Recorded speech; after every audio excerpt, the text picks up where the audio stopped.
is Dr. Jeffrey Moss, and I'd like to welcome you to this latest edition of Moss Minutes. And today, I'd like to present an appreciation for someone who recently died, and if he'd never lived, I'm not sure the practice of clinical nutrition and the issue of healthy lifestyles would be here, at least in the form it is. And who I'm talking about is someone you may have heard of, and that's Jack Lalanne, who died not too long ago at the age of 96. But telling you he died at the age of 96 only is the very beginning in terms of what we need to know about Jack Lalanne. I have a couple of obituaries that appeared both on January 25th, one from the New York Times and the other one from USA Today. And they talk about here how up until about the age of 15, he was just the typical kind of sickly 98-pound weakling kid, was not in very good health at all. And then he attended a talk, and we're talking about in the 30s now, on nutrition, fitness, exercise, and it transformed his life. And very quickly, by doing the things that he heard about, he became vibrantly healthy. In fact, so much so, he was a total convert. And then this is 1936, he opened up his first gym. Opened up the prototype for the fitness spas to come, a gym, juice bar, and health food store.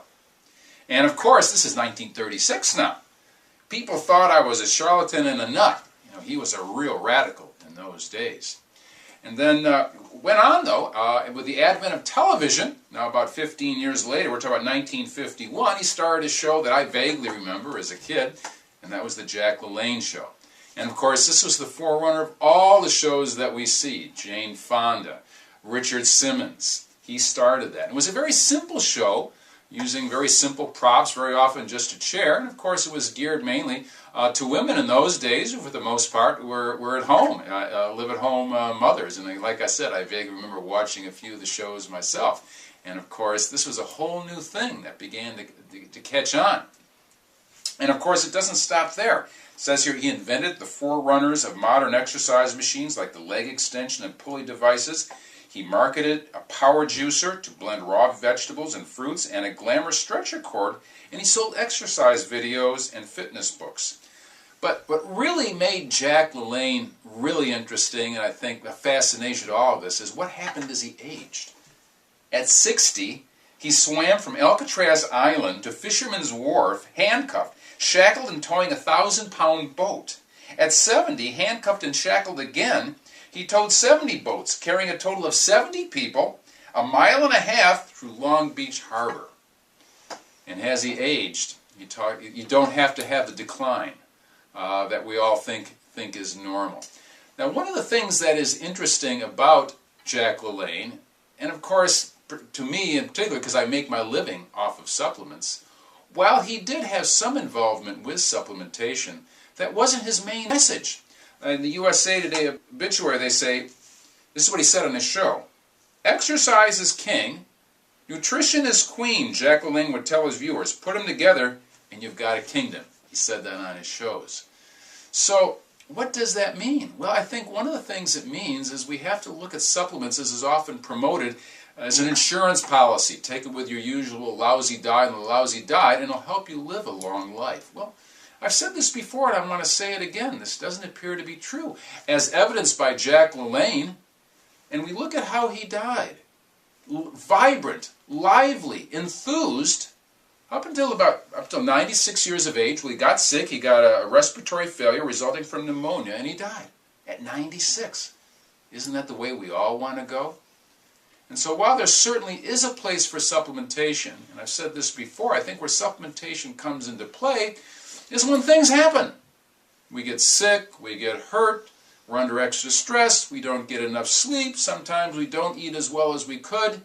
Supplementation, and I think Jack Lalanne understood this, is just what the word says. It's supplemental to a healthy lifestyle. And I think we can learn this certainly from Jack Lalanne. Now, a parting thought I want to present you, and you may not think this is related, but it is there was an article that appeared. This is today, which is Valentine's Day, the New York Times, February 14th, by Paul Krugman, and he's talking about the issue that we're facing now of how to reduce the federal budget. And he says here, in a better world, politicians would talk to voters as if they were adults.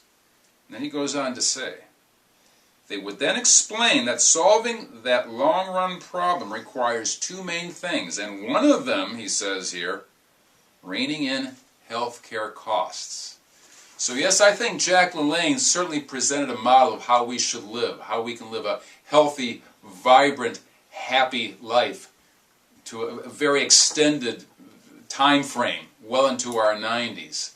But I think he also taught us another lesson, is that maybe we can learn from him in terms of what has to be done from a national, a budgetary perspective. Maybe one of the best ways to address the healthcare crisis we are dealing with is take a lesson from Jack LaLanne.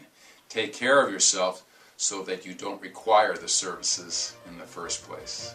Truly an inspiration to all of us on many levels, Jack LaLanne. This is Dr. Jeffrey Moss. I want to thank you for joining me on this edition of Moss Minutes. Look forward to talking to you next time.